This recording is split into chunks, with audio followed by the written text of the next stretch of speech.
Hello friends, कैसे हो आप लोग। I Rishabh Kumar again welcome you on our channel Edujeeva. तो व्हाट आर यू डिस्कसिंग, हम लोग क्या डिस्कस कर रहे हैं। We are discussing class 10th physics and we are discussing chapter electricity in this. And अभी तक हमने कहाँ तक पढ़ लिया है। We have discussed Ohm's law, हमने ओम्स लॉ पढ़ लिया है। ओम्स लॉ में क्या है, ओम्स लॉ क्या कह रहा है। Ohm's law says that the potential difference across two terminals is directly proportional to the electric current flowing through it, provided that temperature remains constant. Temperature constant रहता है हमारा, तो उस केस में हमारा जो potential difference है that is directly proportional, वो current के directly proportional होता है। फिर वहां से हमने एक फॉर्मूला निकाला था V equals to IR। ये यहाँ एक आर आया था, ये आर हमने क्यों लगाया था। हमने प्रोपोर्शनलिटी कांस्टेंट को हटाने के लिए कांस्टेंट आर लगाया था और हमने इसका क्या नाम दिया था। We called it resistance. Resistance कहा था हमने। तो ये रेसिस्टेंस क्या होता है उसी के बारे में आज हम लोग डिस्कस करेंगे कि रेसिस्टेंस होता क्या है। What is this R, what this quantity is resistance. तो लेट्स डिस्कस, लेट्स स्टार्ट। तो सबसे पहला topic, the first topic of today's is resistance. देखिए क्या होता है रेसिस्टेंस। देखिए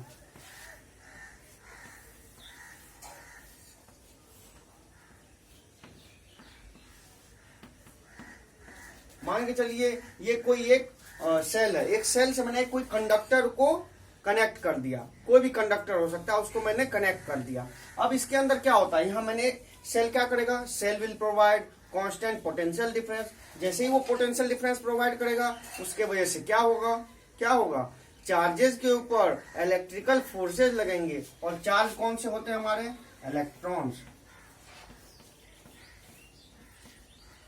इलेक्ट्रॉन्स के ऊपर हमारे इलेक्ट्रिकल फोर्सेज लगेंगे इन चार्ज के ऊपर। जैसे ही हमारे इन चार्ज के ऊपर इलेक्ट्रिकल फोर्सेज लगेंगे तो ये मूव करना स्टार्ट करेंगे। ये करंट का डायरेक्शन किधर होगा, this will be in this direction from higher potential to lower potential. Higher potential is the positive terminal of the battery is higher potential and negative terminal of the battery is at lower potential.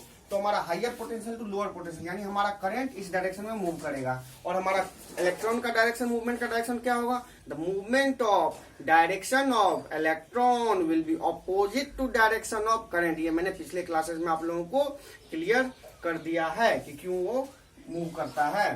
तो अब देखिए, अब ये जब electron move करेगा, ये जब electron सारे मूव करना स्टार्ट करेंगे तो इसके अंदर और भी तो टाइनी पार्टिकल्स होंगे, और भी तो एटम्स होंगे। इन इलेक्ट्रॉन्स के अलावा भी तो और भी एटम्स होंगे।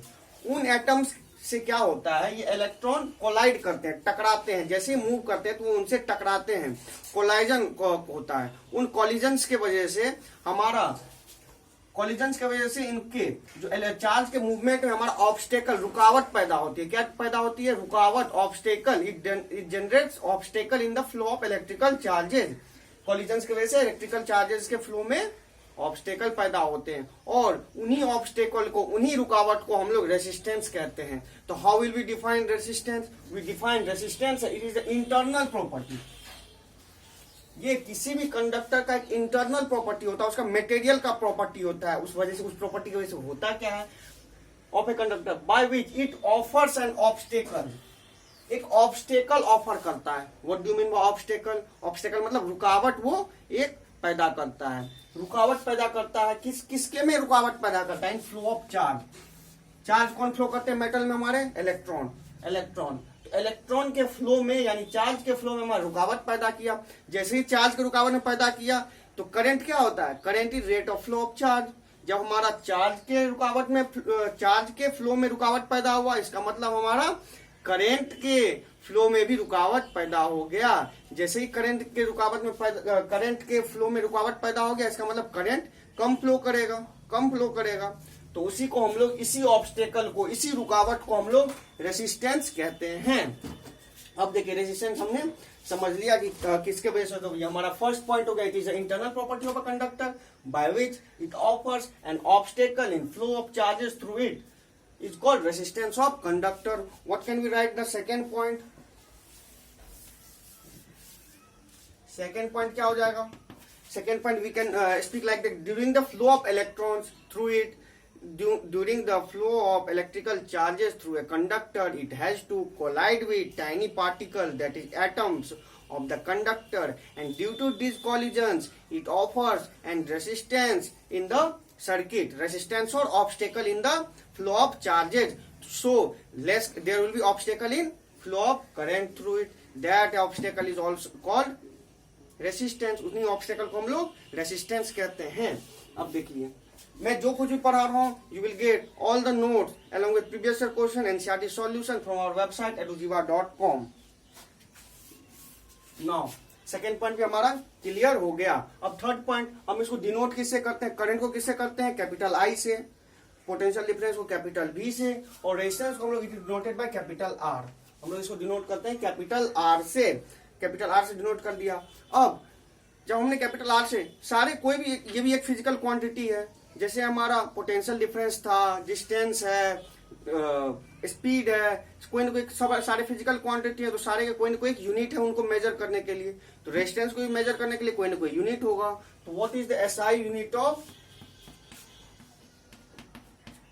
रेजिस्टेंस? एसआई यूनिट क्या होता है? It is Om. Ohm, OHM. इसको हम लोग डिनोट ऐसे करते हैं, ये वाला सिंबल, ये सिंबल से हम लोग डिनोट कर देते हैं. This is Om. Om, this symbol is called ओम.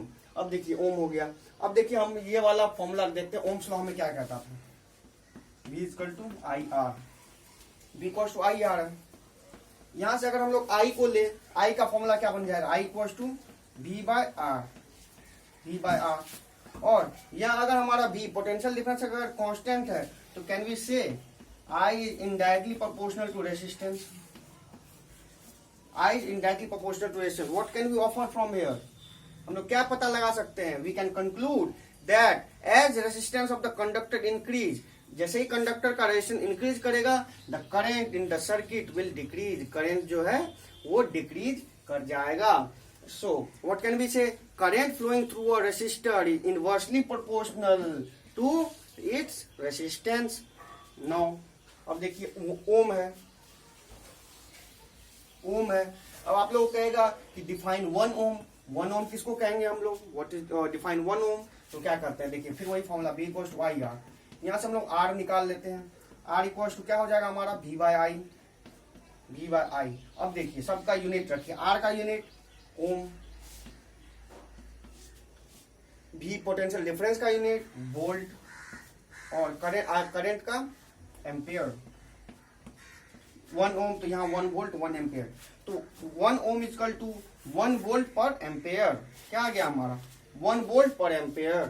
तो how can we define 1 ohm resistance? We can define like this. If 1 volt potential difference is applied across a conductor and the current flowing through it is 1 ampere, then the resistance of the conductor will be 1 ohm. मतलब क्या हुआ?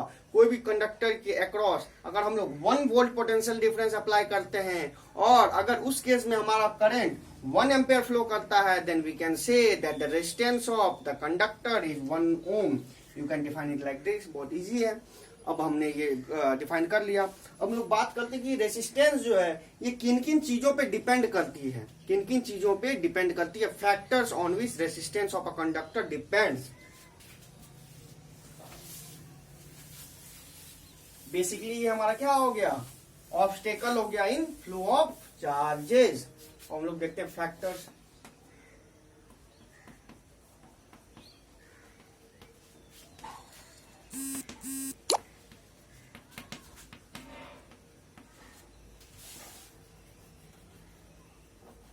देखिए generally 4 factor होते हैं जिन पे हमारा there are 4 factors on which resistance of a conductor depend.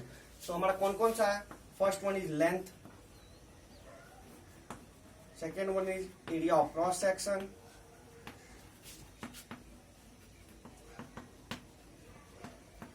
Third one is temperature, and fourth one is nature of material.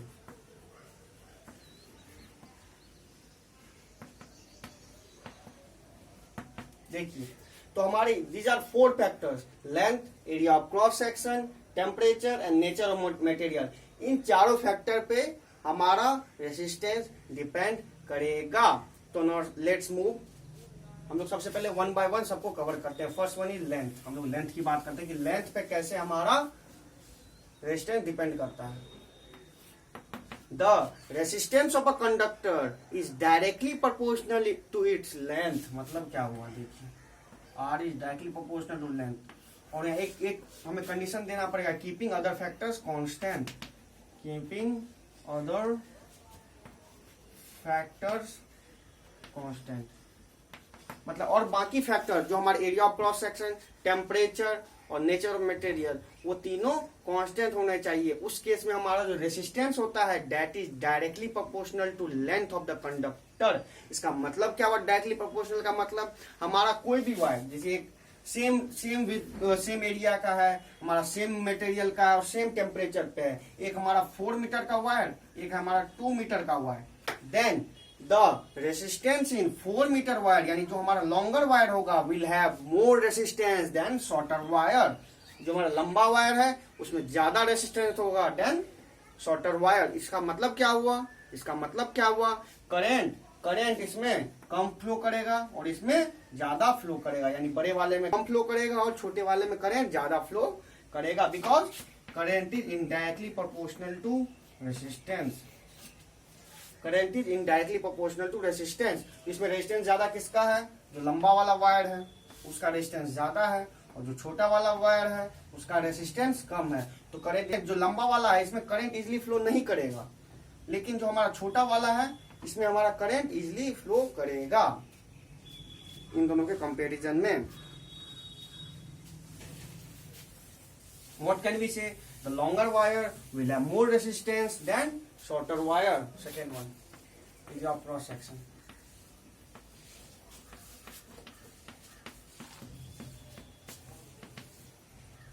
Area of cross section क्या होता है, कोई भी वायर है, ये वायर है, इसके बीच का कोई भी एक एरिया जो होता है, जो ये सर्कुलर वायर है तो इस तरह का इसका एक एरिया होगा, यही जो एरिया होगा इसी को हम लोग एरिया ऑफ क्रॉस सेक्शन कहते हैं। अब एरिया ऑफ क्रॉस सेक्शन पे कैसे डिपेंड करता है, the resistance of the wire is indirectly proportional to area of cross section. यानी हमारा जो रेजिस्टेंस है वो इनडायरेक्टली प्रोपोर्शनल होता है किस पर, एरिया। इसका मतलब क्या है इनडायरेक्टली प्रोपोर्शनल का मतलब हमारा एक इतना मोटा वायर है और एक हमारा थिनर वायर है। यहाँ एक चीज लिखना पड़ेगा, कीपिंग अदर फैक्टर्स कांस्टेंट। बाकी सारे फैक्टर यानी लेंथ, टेम्परेचर और नेचर कांस्टेंट होना चाहिए। उस केस में हमारा जिसका एरिया ज्यादा होगा, इसमें एरिया किसका ज्यादा होगा, ये बड़े वाले का थिकर वायर, ये थिकर है, ये थिनर है। The thicker wire will have less resistance than thinner wire. इसमें लेस रेजिस्टेंस, इसमें more resistance. Why? Because resistance of conductor will be indirectly proportional to area of cross section. तो हमारा thicker wire will have less resistance than thinner wire. It means current can easily flow through thicker wire, but it will have more obstacle in thinner wire. इसमें ज्यादा easily flow कर जाएगा और thinner wire में हमें easily flow नहीं करेगा। Now let's move to next, area of cross section भी हमारा क्लियर हो गया। इसमें thicker wire will have less resistance than thinner wire. तीसरा हमारा आ जाता है टेम्परेचर।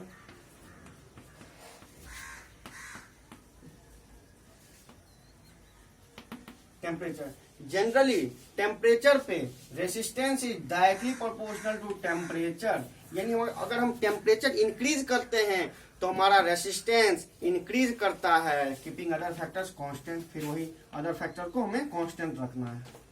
बाकी जैसे लेंथ हो गया, एरिया ऑफ क्रॉस सेक्शन हो गया और नेचर ऑफ मटेरियल को कांस्टेंट रखेंगे तो हमारा resistance of the conductor will be directly proportional to temperature. Temperature के डायरेक्टली प्रोपोर्शनल है, but this is valid for pure metal. जो हमारे प्योर मेटल होते हैं उनके लिए, प्योर मेटल के लिए जो रेजिस्टेंस होते हैं वो टेम्परेचर पे डायरेक्टली प्रोपोर्शनल है। जैसे जैसे हम लोग टेम्परेचर बढ़ाएंगे तो हमारा रेजिस्टेंस इंक्रीज करेगा। जैसे रेजिस्टेंस इंक्रीज करेगा तो ज्यादा ऑब्स्टेकल आएगा हमारा करंट के फ्लो में, ज्यादा ऑब्स्टेकल आएगा तो उसमें ज्यादा परेशानी होगी करंट को फ्लो करने में, तो करंट को इजिली फ्लो नहीं हो पाएगा इसमें। तो और लेकिन हमारा जो एलॉयज होते हैं, एलॉयज जैसे कि हमारा एलॉयज जैसे नाइक्रोम, मैंगनीज, कॉन्स्टेंटेन। इन सारे केसेस में, एलॉयज के केस में, प्योर मेटल में कौन कौन से हो जाएंगे हमारे, जैसे सिल्वर हो गया, कॉपर हो गया, एल्यूमिनियम हो गया, उन केस में हमारा जैसे टेम्परेचर बढ़ाते हैं तो हमारा रेजिस्टेंस इंक्रीज करता है। बट एलॉयज के केस में जैसे कि नाइक्रोम, मैग्नीशियम, कॉन्स्टेंट, ये सब एलॉयज हैं। नाइक्रोम किस से मिलकर बनता है, हमारा निकल, क्रोमियम और कुछ हमारा आयरन भी उसमें मिक्स होता है। तो हमारा जैसे नाइक्रोम हो गया, मैग्नीशियम हो गया और कॉन्स्टेंट, इन सब केस में हमारा रेसिस्टेंस जो है generally remains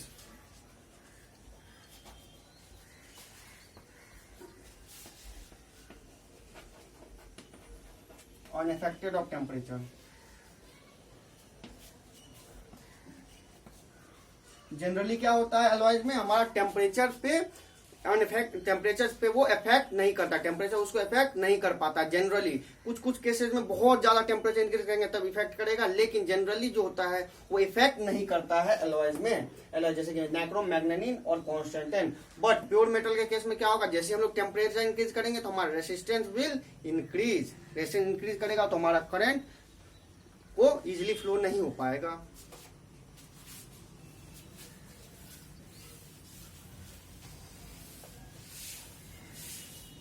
नॉन लास्ट क्या था हमारा, नेचर ऑफ मटेरियल। क्या है नेचर ऑफ मटेरियल। अब मटेरियल कैसा है उस पर भी तो डिपेंड करेगा रेसिस्टेंस कैसा है, उसके बेसिस पे हमारे जो भी कंडक्टर है उसको तीन में बांटा गया। कौन कौन से, एक होगा हमारा गुड कंडक्टर, दूसरा है resistor and third word is insulator. तो पहला बात करते हैं गुड कंडक्टर, रेसिस्टर और तीसरा हमारा इंसुलेटर।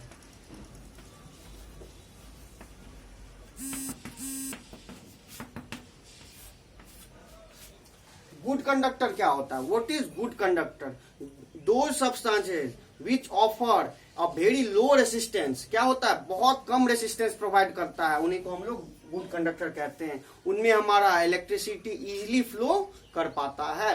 जो हमारे गुड कंडक्टर होते हैं उसमें हमारे फ्लो इजीली हो पाता है, किसका, चार्ज का अगर इजीली फ्लो हो पाएगा इसका मतलब करंट हमारा इजीली फ्लो हो पाएगा। किस केस में, गुड कंडक्टर के केस में। और हमारा गुड कंडक्टर में सबसे बेस्ट कंडक्टर हमारा क्या है, बेस्ट कंडक्टर ऑफ इलेक्ट्रिसिटी। आपको क्वेश्चन में पूछा जा सकता है बेस्ट कंडक्टर, बेस्ट कंडक्टर क्या है हमारा, कैन यू से, सिल्वर। सिल्वर, जो सिल्वर मेटल होता है that is best conductor of electricity. और भी कंडक्टर्स कौन कौन से होते हैं हमारे, जैसे कॉपर, एल्यूमिनियम। कॉपर होते हैं, aluminium, they are also good conductor of electricity. इस वजह से ही हमारा जो वायर्स का मैन्युफैक्चरिंग होता है in which we use copper and aluminium because they are also good conductor of electricity.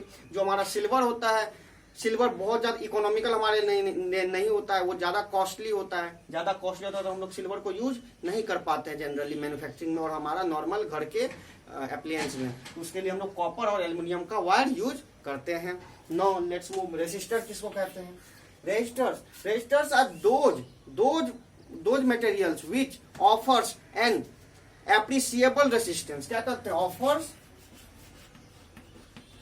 Appreciable resistance.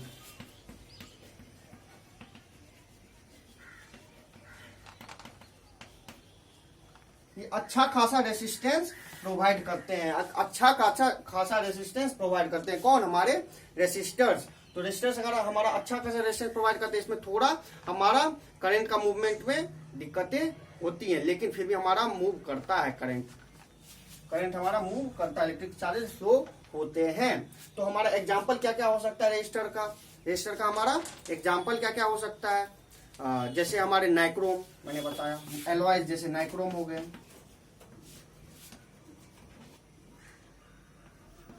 Manganin हो गए, कॉन्स्टेंटेन हो गए। ये सारी चीजें जो हैं हमारे रेसिस्टर्स कहलाते हैं। क्यों, क्योंकि इनमें अच्छा खासा रेसिस्टेंस होता है। इसलिए हम लोग जो हमारे जो इलेक्ट्रिकल अप्लायंस में इनका यूज करते हैं, जहां में रेजिस्टेंस जैसे बल्ब होता है, बल्ब में हम कौन सा टंगस्टन यूज करते हैं, लेकिन रेजिस्टर्स में जैसे नाइक्रोम, मैग्नेनियम, कॉन्स्टेंटेन, इन सब का हम लोग इलेक्ट्रिकल अप्लायंस में जहां हमें रेजिस्टेंस की जरूरत होती है वहां हम लोग यूज करते हैं। These are called resistors which offers appreciable resistance, अच्छा खासा रेजिस्टेंस प्रोवाइड करते हैं। अब देखिए इंसुलेटर क्या होता है। इंसुलेटर, वाटर इंसुलेटर,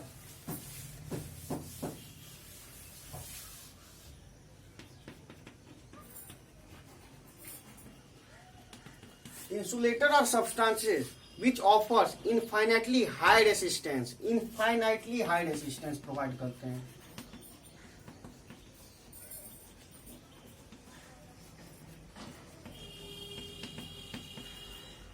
बहुत ही ज्यादा इनफाइनाइटली हाई, बहुत ज्यादा रेजिस्टेंस प्रोवाइड करते हैं, बहुत ज्यादा रेजिस्टेंस प्रोवाइड करते हैं। What does this mean? हमारा करंट इसमें फ्लो ही नहीं हो पाता है, करंट हमारा इसमें फ्लो ही नहीं हो पाता है।